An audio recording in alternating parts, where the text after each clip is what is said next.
Hello friends, എല്ലാവർക്കും good morning. അപ്പോൾ ചെമ്മനീർ പൂവിൻ്റെ ഇന്നത്തെ സൂപ്പർ ഹിറ്റ് വിശേഷത്തിലേക്ക് എല്ലാവർക്കും സ്വാഗതം.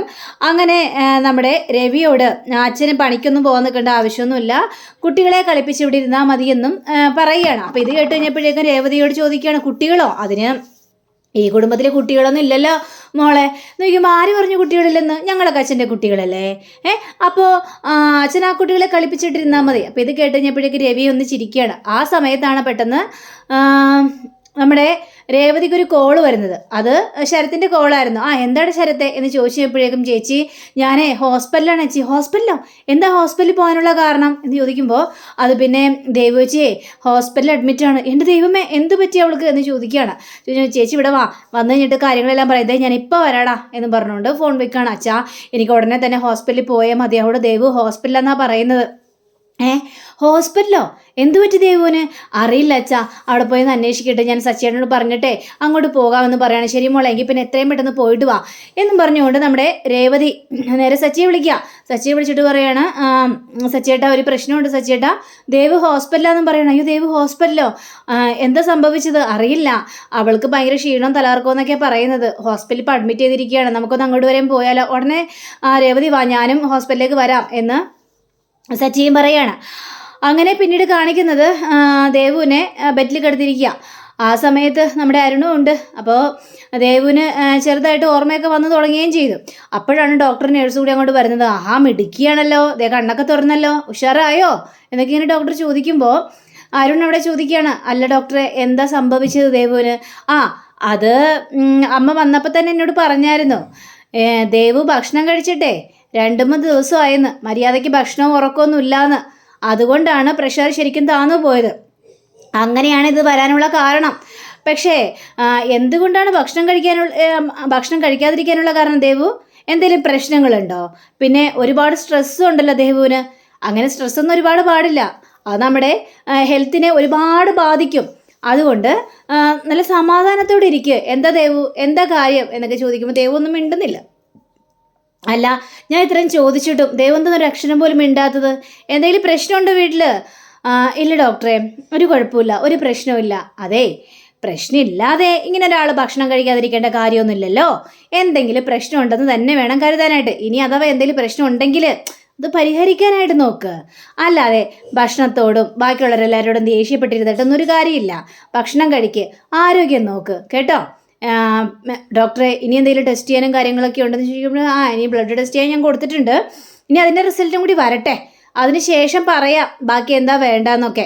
ഏതായാലും നന്നായിട്ട് റെസ്റ്റ് എടുക്കുക, പിന്നെ ബില്ലടക്കണം കേട്ടോ എന്നും പറഞ്ഞുകൊണ്ട് ബില്ല് എടുക്കണം, മരുന്ന് മേടിച്ചുകൊണ്ട് വരണമെന്ന് പറഞ്ഞുകൊണ്ട് നമ്മുടെ ഡോക്ടർ ചീട്ട് കൊടുക്കുക. ചീട്ട് കൊടുത്തു കഴിഞ്ഞപ്പോഴേക്കും അമ്മയുടെ കയ്യിൽ നിന്നും അരുൺ ചീട്ട് മേടിച്ചിട്ട് ഞാൻ മേടിച്ചുകൊണ്ട് വരാമെന്ന് പറഞ്ഞുകൊണ്ട് ഓട്ടോ. അപ്പോൾ ശരത്ത് പറയുന്നുണ്ട്, വേണ്ട ഞങ്ങൾ പോയിക്കോളാം എന്നൊക്കെ ഇങ്ങനെ പറയുന്നുണ്ടെങ്കിലും അരുണതൊന്നും കേൾക്കാനായിട്ട് തയ്യാറായുമില്ല. അപ്പോൾ ഡോക്ടറും നേഴ്സും കൂടി അവിടെ നിന്ന് പോവുകയും ചെയ്യാണ്. കുറച്ച് നേരം കഴിഞ്ഞപ്പോഴേക്കും സച്ചിയും രേവതിയും കൂടി പാഞ്ഞെത്തുകയാണ്. അപ്പോൾ രേവതി ഇത് കണ്ടു കഴിഞ്ഞപ്പോഴേക്കും, മോളെ ദേവു എന്തു പറ്റി മോളെ, ഇതെന്താ പറ്റിയത്, നീ എന്താ കാണിച്ചത്, അമ്മ ഇതെന്താ സംഭവിച്ചതെന്ന് ചോദിക്കുമ്പോൾ അവൾ ഭക്ഷണം കഴിച്ചിട്ട് തന്നെ കുറച്ച് ദിവസമായി റൂമിൽ ചെന്ന് നോക്കിക്കഴിഞ്ഞപ്പോഴേക്കും തളർന്നൊരവസ്ഥയിലായിരുന്നു. അവൾ വിളിച്ചിട്ട് എണീക്കുന്നില്ല, ഒരു അക്ഷരം പോലും മിണ്ടുന്നില്ല, ആകെ തളർന്നൊരവസ്ഥയിൽ. പെട്ടെന്ന് തന്നെ ഇങ്ങോട്ട് കൊണ്ടുവരികയാണ് ചെയ്തത്. ഇവിടെ ട്രിപ്പൊക്കെ ഇട്ട് കുറച്ച് ആശ്വാസമായി കഴിഞ്ഞപ്പോഴാണ് ഞങ്ങൾക്കും സമാധാനമായത് എന്നൊക്കെ ഇങ്ങനെ പറയുക. അപ്പോൾ ഇത് കേട്ടുകഴിഞ്ഞപ്പോഴേക്കും നമ്മുടെ സച്ചിക്കത് ഭയങ്കര സങ്കടം തോന്നിക്കുകയാണ്. ഡോക്ടർ പറഞ്ഞത് ഒരുപാട് സ്ട്രെസ്സൊന്നും എടുക്കാൻ പാടില്ല, പിന്നെ ഭക്ഷണമൊക്കെ നന്നായിട്ട് കഴിക്കണം, നിനക്ക് എന്തെങ്കിലും മനപ്രയാസം ഉണ്ടോ എന്നൊക്കെ ഡോക്ടർ ചോദിക്കുകയും ചെയ്തു. പക്ഷേ അവളൊന്നും പറഞ്ഞുമില്ല. അപ്പോൾ ഈ സച്ചി അങ്ങോട്ട് മാറി നിൽക്കുകയാണ്. അപ്പോൾ നമ്മുടെ രേവതിയാണെങ്കിൽ, എന്താ ദേവു ഇത്, നിൻ്റെ ശരീരം നീയല്ലേ മോളെ നോക്കേണ്ടത്, നീ എന്തിനിങ്ങനെയൊക്കെ ചെയ്യുന്നത്, അതിൻ്റെ ആവശ്യമുണ്ടോ എന്നൊക്കെ ഇങ്ങനെ ചോദിക്കുമ്പോൾ നമ്മുടെ അരുൺ പരക്ക മാഞ്ഞ് ഓടി വരികയാണ്. ആൻറ്റി ബില്ലടിച്ചു, മരുന്ന് കൊടുത്തോളൂ ദേവുവിന്. അപ്പോൾ അരുണിനെ പെട്ടെന്ന് സച്ചി കണ്ടു കഴിഞ്ഞപ്പോഴേക്കും ആകെ ദേഷ്യം വന്നിക്കുക. രണ്ടുപേരും അങ്ങോട്ടും ഇങ്ങോട്ടും കണ്ണും മിഴിച്ച് നോക്കി നിൽക്കുക. അപ്പോൾ നമ്മുടെ സച്ചിയാണെങ്കിൽ, നീ എന്താണ് ഇവിടെ, നീ എന്തിനാണ് ഇവിടെ വന്നത് എന്ന് ചോദിക്കുമ്പോൾ, നിങ്ങളെന്തിനാണ് ഇവിടെ വന്നത്? ഞാനേ ദേവുവിനെ കാണാൻ വേണ്ടി വന്നാണ്. അത് ശരി, അപ്പം നിങ്ങളെല്ലാവരും കൂടി ഇവനെ വിവരം അറിയിച്ചായിരുന്നല്ലേ, അപ്പം അതുകൊണ്ടല്ലേ അവനിവിടെ വന്നത്? ശരത്താണെങ്കിൽ, ഇല്ല സച്ചിയേട്ടാ, ഒരിക്കലുമില്ല, ഇദ്ദേഹം അറിഞ്ഞു വന്നതാ, അല്ലാതെ ഞങ്ങൾ ആരും അറിയിച്ചിട്ടൊന്നുമല്ല, എങ്ങനെയോ അറിഞ്ഞു വന്നതാണെന്നും പറയാണ്. ഇറങ്ങടാ, ഇവിടെ നിന്ന് ഇറങ്ങിപ്പോടാ, ഇല്ലെങ്കിൽ നീ എന്ത് ചെയ്യുമെന്ന് സച്ചിയോട് ചോദിക്കണം അരുൺ. നീ ഇറങ്ങിപ്പോയിക്കോളും, ഇവിടെ നിനക്ക് ഈ ഇതുമായിട്ട് എന്താണ് ബന്ധം? ഇതെൻ്റെ കുടുംബമാണ്, എൻ്റെ കുടുംബമായിട്ട് നിനക്ക് എന്താണ് ബന്ധം എന്ന് ചോദിക്കുമ്പോൾ ഈ കിടക്കുന്ന ദേവുവില്ലേ, ദേവുവിനെ ഞാൻ കല്യാണം കഴിക്കാൻ പോവുകയാണ്. നിനക്ക് കല്യാണം കഴിച്ച് തരാൻ മനസ്സിലടാ, ഞങ്ങൾക്കതിന് നേരവുമില്ല. നിനക്ക് ദേവുവിനെ കല്യാണം കഴിച്ച് തരുന്ന പ്രശ്നമില്ല, അത് നിങ്ങളല്ല തീരുമാനിക്കണം. ഈ ദേവുവിൻ്റെ ഈ ഒരു അവസ്ഥയ്ക്ക് കാരണമേ നിങ്ങളുടെ പിടിവാശി. എന്നെ തോൽപ്പിക്കണം, നിങ്ങൾക്ക് എൻ്റെ മുന്നിൽ നിങ്ങൾക്ക് ജയിക്കണം. അത് കാരണം ഈ പാവപ്പെട്ട പെൺകുട്ടിയുടെ ഈ ഒരു അവസ്ഥയ്ക്ക് കാരണം നിങ്ങൾ തന്നെയാണ് എന്നും പറഞ്ഞുകൊണ്ട് സച്ചിയെ കുറ്റപ്പെടുത്തുകയാണ്. ഇത് കേട്ട് കഴിഞ്ഞപ്പോഴേക്കും ഓഹോ, അപ്പം എല്ലാ കുറ്റങ്ങളും ഇപ്പം എൻ്റെ നേരക്കായി അല്ലേ? എടാ, ഒരു പാവപ്പെട്ട പെണ്ണിനെ, ഹെട്ടും പൊട്ടും തിരിയാത്ത ഒരു പെണ്ണിനെ ഓരോ കാര്യങ്ങളും പറഞ്ഞുകൊണ്ട് നിന്റെ വലയിൽ വശത്താക്കിയിട്ട് ഇപ്പോൾ നീ എന്നെ ചോദ്യം ചെയ്യാൻ വേണ്ടി വന്നിരിക്കണേ. ഇറങ്ങടാ, പുറത്തിറങ്ങിപ്പോടാ, ഇല്ലെങ്കിലോ ഞാൻ ഇറങ്ങിപ്പോകാൻ എനിക്ക് മനസ്സില്ല. ദേവുവിൻ്റെ കൂടെ നിൽക്കാൻ വന്നതെങ്കിൽ ഞാൻ ദേവുവിൻ്റെ ഒപ്പം തന്നെ നിൽക്കും എന്നൊക്കെ പറഞ്ഞുകൊണ്ട് വാശിയാണ്. നീ ഒരുപാട് കിടന്ന് വേഷം കെട്ടാൻ നിൽക്കണ്ടടാ, നീ കാരണമാണ് ഈ പെണ്ണിന് ഇങ്ങനൊരു അവസ്ഥ വന്നതടാ എന്നൊക്കെ പറഞ്ഞു ഇവർ രണ്ടിനും കൂടി തല്ലുപിടുത്തമായി. ഇടി ഒക്കെ ആയി കഴിഞ്ഞപ്പോഴേക്കും രേവതി പറയണം, സച്ചിയേട്ടാ ഒന്ന് പതിക്കാൻ സച്ചിയേട്ടാ, എന്തിനാണ് സച്ചിയേട്ടാ, ഇതൊരു ഹോസ്പിറ്റലാണ് സച്ചിയേട്ടാ, ഇവിടെ കിടന്ന് പ്രശ്നം ഉണ്ടാക്കാൻ നിൽക്കരുത് സച്ചിയേട്ടാ, സച്ചിയേട്ടൻ ഇറങ്ങി പൊയ്ക്കേണ്ട സച്ചിയേട്ടാ, എന്താ ഇങ്ങനെയൊക്കെ പറയാണ്. എന്നിട്ട് കഴിഞ്ഞപ്പോഴേക്കും ഓഹോ, അപ്പം ഞാൻ ഇറങ്ങിപ്പോണം, ഇവനെവിടെ നിൽക്കുക അല്ലേ? രേവതി നീ മാറി നിന്നണ്ടേ, ഇവൻ ദേവുവിൻ്റെ ജീവിതം താറുമാറാകും, അതുകൊണ്ട് മാറി നിന്നണ്ടേ എന്ന് പറയണം. എന്ന് പറഞ്ഞിട്ട് ഭയങ്കര അടിയാണ്. അപ്പോൾ സച്ചിയെ പിടിച്ച് മാറ്റുകയാണ്. അപ്പോഴത്തേക്ക് നേഴ്സുമാർ വന്നിട്ട് പറയുകയാണ്, എന്താ ഇവിടെ ഒച്ചപ്പാടും ബഹളമൊക്കെ, ഇതൊരു ഹോസ്പിറ്റലാണ്, നിങ്ങൾ ഒച്ചെടുക്കണമെങ്കിൽ പുറത്തോട്ട് പോയി ഒച്ചെടുക്കുക, ഇവിടെ മറ്റുള്ള രോഗികളുള്ളതാ, അവർക്ക് ശല്യം ഉണ്ടാക്കാൻ നിൽക്കരുത്, നിങ്ങൾ ഇറങ്ങി പോകാൻ നോക്കിക്കണ്ടേ എന്ന് പറയുമ്പോൾ നമ്മുടെ സച്ചി പറയാം, ശരി ഇവൻ ഇവിടെ തന്നെ നിൽക്കട്ടെ, ഇത്ര നേരം ഞാൻ പറഞ്ഞിട്ട് ഇവൻ ഇവിടെ നിന്ന് ഇറങ്ങിപ്പോയില്ലല്ലോ, ഞാൻ തന്നെ പോയേക്കാം, ഇനി ഞാനിങ്ങോട്ട് വരുന്നില്ല എന്നും പറഞ്ഞുകൊണ്ട് സച്ചി ഒറ്റ പോക്കാം. അപ്പോൾ സച്ചിയുടെ ആ പോക്ക് കണ്ടു കഴിഞ്ഞപ്പോഴേക്കും ഇവർക്കൊക്കെ ഭയങ്കര സങ്കടം തോന്നി. അപ്പോൾ ഈ നമ്മുടെ ലക്ഷ്മിയും പറയാണ്, അരുണേ എന്തിനാ അരുണ ഇങ്ങോട്ട് വന്നത്? ഞാൻ അരുണിൻ്റെ അമ്മയോട് കാര്യങ്ങളെല്ലാം പറഞ്ഞല്ലേ, സച്ചി സമ്മതിക്കാതെ ഈ കല്യാണം നടക്കില്ല എന്ന്, പിന്നെ എന്തിനാ വീണ്ടും ഇങ്ങോട്ട് വന്നത്? അതിൻ്റെ കാര്യം ഉണ്ടായിരുന്നില്ലല്ലോ അരുണേ. അരുണ് ഞങ്ങളുടെ കുടുംബത്തിൽ കയറി പ്രശ്നം ഉണ്ടാക്കാൻ നിൽക്കരുത്, ദയവ് ചെയ്ത് ഇവിടെ നിന്ന് പോകണം എന്നിങ്ങനെ പറയാം. അപ്പോൾ അരുണന് ഭയങ്കര സങ്കടം തോന്നി. അപ്പോൾ അരുണ ആ പറച്ചിലിനുടനെ തന്നെ അവിടെ നിന്ന് പോവുകയും ചെയ്യാണ്. അങ്ങനെ നമ്മുടെ ദേവുവിനോട് ദേഷ്യപ്പെടുകയാണ് ഈ അമ്മ. നിനക്ക് വല്ല ആവശ്യം ഉണ്ടായിരുന്നോ? നീ കാരണം ഇതെല്ലാം സംഭവിച്ചത്. അമ്മേ എന്തൊക്കെയാ അമ്മ ഈ പറയുന്നത്? അവൾക്ക് ഒന്നാമത് തന്നെ വയ്യ, ശരീരം ക്ഷീണത്തോടെ കിടക്കുക.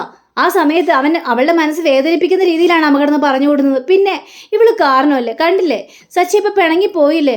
രേവതി എനിക്ക് പേടിയാവുന്ന രേവതി, ഇനി നീ വീട്ടിലേക്ക് ചെന്ന് കഴിഞ്ഞാൽ എന്തായിരിക്കും പ്രശ്നം? എൻ്റെ പൊന്നമ്മേ, ഈ കാര്യത്തെ ചൊല്ലി ഞാനും സച്ചിയോടൊന്നും വഴക്കിടാനായിട്ട് പോകുന്നില്ല, പറഞ്ഞ മനസ്സിലായല്ലോ. പിന്നെ എന്തിനാ അമ്മ ഇങ്ങനെ ടെൻഷൻ അടിക്കുന്നത്? അതിൻ്റെ കാര്യമൊന്നുമില്ല. സച്ചിയേട്ടൻ എന്നെ ഒന്നും ചെയ്യാനും പോകുന്നില്ല, ഞങ്ങൾ തമ്മിലുള്ള ബന്ധം വേർപെടുത്താനും പോകുന്നില്ല. അമ്മ ആ കാര്യത്തെക്കുറിച്ച് ഓർത്തൊന്നും പേടിക്കല്ലേ. അമ്മ ദേവുവിൻ്റെ കാര്യത്തെക്കുറിച്ച് ഓർക്ക്. അവൾ ഒരാളെ സ്നേഹിച്ചത് ഇത്ര വലിയ തെറ്റാണോ അമ്മേ? അവളൊരാളെ സ്നേഹിച്ചു, അതൊന്നും തെറ്റൊന്നുമല്ല. പക്ഷേ സച്ചി പറഞ്ഞത് കേട്ടില്ലേ, അവന് വല്ലാത്ത ക്രൂര മനസ്സാണ്. സച്ചിയെ അങ്ങനെ കുറ്റപ്പെടുത്താനായിട്ട് പറ്റില്ല. സച്ചിയുടെ കാര്യത്തിൽ നമുക്ക് നല്ല കാര്യങ്ങൾ അറിയാം. അതേപോലെ അല്ലല്ലോ അവരല്ലേ സച്ചിയുടെ അടുത്ത് പ്രശ്നം ഉണ്ടാക്കാൻ പോയത്. അപ്പം അതുകൊണ്ട് അരുൺ മോശപ്പെട്ടൊരു മനുഷ്യനാ, അതുകൊണ്ടാണ് ഈ കല്യാണത്തിന് സച്ചി സമ്മതിക്കാത്തത്. ഇത് കേട്ട് ദേവുവിന് അങ്ങോട്ട് തീരെ ഇഷ്ടപ്പെട്ടില്ല. അപ്പോൾ ദേവ് പറയണം, അമ്മയോട് ആര് പറഞ്ഞു? അരുണേട്ടനെ എനിക്ക് ഇന്നലെ ഇന്നും തൊട്ട് അറിയാവുന്നതല്ല, കുറേ നാളുകളായിട്ട് എനിക്ക് അരുണേട്ടനെ അറിയാം. അരുണേട്ടൻ അങ്ങനെ മോശപ്പെട്ട ഒരാളല്ല, അരുണേട്ടന് നല്ല സ്വഭാവം തന്നെയാണ്. അങ്ങനെയാണ് ഞാൻ അദ്ദേഹത്തെ മനസ്സിലാക്കിയിരിക്കുന്നത്. ഞാനേ പൊട്ടിപ്പെണ്ണല്ല എന്നൊക്കെ ദേവു കയർത്ത് പറയുക. അപ്പോൾ ദേവുവിൻ്റെ മനസ്സ് ശരിക്കും മനസ്സിലാക്കുകയാണ് നമ്മുടെ രേവതിക്ക്. അപ്പോൾ രേവതി പറയണം, ശരി നിർത്ത്, ഇനിയൊരു തർക്കം വേണ്ട, ഞാൻ ഏതായാലും എനിക്ക് കുറച്ച് ജോലിയുണ്ട്, ഞാനൊന്ന് പോട്ടെ. അമ്മ ശരത്തെ ദേവുവിൻ്റെ കാര്യം നന്നായിട്ട് നോക്കിക്കോളേ, എന്തെങ്കിലും കാര്യം ഉണ്ടെങ്കിൽ എന്നെ ഉടനെ വിളിക്കണം, മനസ്സിലായല്ലോ? ശരി വിളിച്ചോളാം മോളെ, നീ പൊയ്ക്കോ എന്ന് പറഞ്ഞുകൊണ്ട് നമ്മുടെ രേവതി അങ്ങോട്ട് ഇറങ്ങി പോവാണ്. അപ്പോൾ ഈ സമയം തന്നെ ചന്ദ്രയെ കാണിക്കുകയാണ്. അപ്പോൾ ചന്ദ്രയാണെങ്കിൽ മുറ്റത്തിറങ്ങി നിന്നിട്ട് എൻ്റെ ദൈവമേ, എൻ്റെ വയറ് വിശന്ന് കുടൽ കരിഞ്ഞ് പരിപോയാലും ഈ പൂക്കാരിത് എവിടെ പോയി കിടക്കുക, എനിക്കൊരു തുള്ളി ഭക്ഷണം പോലും എടുത്ത് തരാതെ ഈ പൂക്കാരിത് എവിടെ പോയി കിടക്കുക എന്നൊക്കെ ഇങ്ങനെ പറയുക. അങ്ങനെ പറഞ്ഞുകൊണ്ടിരിക്കുമ്പോഴാണ് രേവതി വരുന്നത്.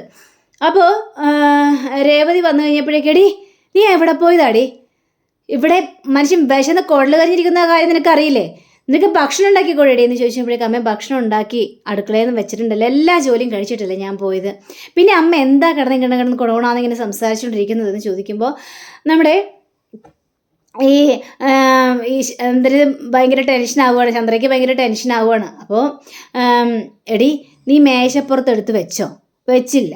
നീ വിളമ്പി തന്നോ, ഇല്ല. നീ നിൻ്റെ ആവശ്യത്തിന് നീ കറങ്ങി തുള്ളി നടക്കാൻ വേണ്ടി പോയല്ലേ. അപ്പോൾ രവി വന്നിട്ട് ചന്ദ്രയെ നിർത്തി, ചന്ദ്രേ നിനക്ക് ഭക്ഷണം വേണമെങ്കിൽ നീ എടുത്ത് കഴിക്കുക, എല്ലാം അവൾ ഉണ്ടാക്കി വെച്ചിട്ടല്ലേ പോയത്, അപ്പോൾ പിന്നെ അത് കുറച്ച് പ്ലേറ്റിലാക്കി ഇട്ടെടുത്ത് കഴിച്ചാൽ എന്താ കുഴപ്പം, നിനക്ക് കയ്യിൽ നടിഞ്ഞു പോകില്ലല്ലോ. പിന്നെ അവൾ പോയത് കറങ്ങി ചുറ്റാൻ വേണ്ടിയല്ല, അവൾ ഹോസ്പിറ്റലിൽ പോയിട്ട് വരികയാണ്. ഹോസ്പിറ്റലോ? അതിന് ഇവളെ കണ്ടിട്ട് വലിയ അസുഖമുള്ളതുപോലെയൊന്നും എനിക്ക് തോന്നുന്നില്ലല്ലോ, പിന്നെ എന്തിനാണ് നമ്മൾ ഹോസ്പിറ്റലിൽ പോകുന്നത്? അതിന് രേവതി മോൾക്കല്ല അസുഖം, ഇവിടെ അസുഖമേ ദേവുവിനാണ് എന്ന് പറയാണ്. ദേവുവിനോ? അവൾക്ക് എന്താണ് അസുഖം? അല്ലെങ്കിൽ വേണ്ട പറയണ്ട, എനിക്ക് അവളുടെ അസുഖത്തെ കാര്യത്തെക്കുറിച്ചൊന്നും അറിയേണ്ട ആവശ്യമില്ല. ചുമ്മാ അതൊന്നും പറഞ്ഞ് മനുഷ്യനെ മനസ്സമാധാനം കളയുന്ന എന്തിനാ? മോളെ എങ്ങനെയുണ്ട് ദേവുവിന് എന്നൊക്കെ ചോദിക്കുമ്പോൾ ദേവുവിന് ഇപ്പോൾ കുഴപ്പമൊന്നുമില്ല, പക്ഷേ അവൾ ഭക്ഷണം കഴിക്കാത്തത് കൊണ്ടും സ്ട്രെസ്സൊക്കെ കാരണം അവൾക്ക് ഇങ്ങനെ ഒരു അവസ്ഥ സംഭവിച്ചത്. മോളെ അരുണിനെ കുറിച്ച് ഓർത്തിട്ടാണല്ലേ, അരുണിൻ്റെയും അവളുടെയും കല്യാണം നടത്തി കൊടുക്കാത്തത് കൊണ്ടാണല്ലേ. അതിന് സച്ചിയോട് സമ്മതിക്കുന്നില്ല. ഇവനിത് എന്തിൻ്റെ കേടാ, ഇവൻ ആ കല്യാണത്തിന് സമ്മതിച്ചിട്ട് എന്താ കുഴപ്പം? എന്താ സംഭവിക്കാനായിട്ട് പോകുന്നത്? ഞാൻ ഒരുപാട് പ്രാവശ്യം സച്ചിനോട് പറഞ്ഞു നോക്കി അച്ഛാ, പക്ഷേ സച്ചിയേട്ടൻ സമ്മതിക്കുന്നില്ല, ആൾ മോശപ്പെട്ട മനുഷ്യനാണ് എന്നൊക്കെയാണ് സച്ചിയേട്ടൻ പറയുന്നത്. പിന്നെ എന്ത് ചെയ്യും മോളെ, നീ സങ്കടപ്പെടാതിരിക്കുക, ഞാൻ ഏതായാലും അവനോടൊന്ന് സംസാരിക്കട്ടെ. അങ്ങനെ അവൻ്റെ വാശിക്ക് മാത്രം ഇങ്ങനെ തുള്ളാനായിട്ട് പറ്റില്ലല്ലോ, ഞാൻ ഏതായാലും അവനോടൊന്ന് സംസാരിക്കട്ടെ എന്ന് രവി പറയുക. അപ്പം അങ്ങനെയും കാണിച്ചുകൊണ്ടാണ് നമ്മുടെ ഇന്നത്തെ റിവ്യൂടെ അവസാനിച്ചിരിക്കുന്നത്. അടുത്ത റിവ്യൂവിനായി കാത്തിരിക്കുക, സബ്സ്ക്രൈബ് ചെയ്യുക. എല്ലാവർക്കും നല്ലൊരു ദിനം ആശംസിച്ചുകൊണ്ട് തന്നെ നമസ്കാരം. Thank you. See you. By.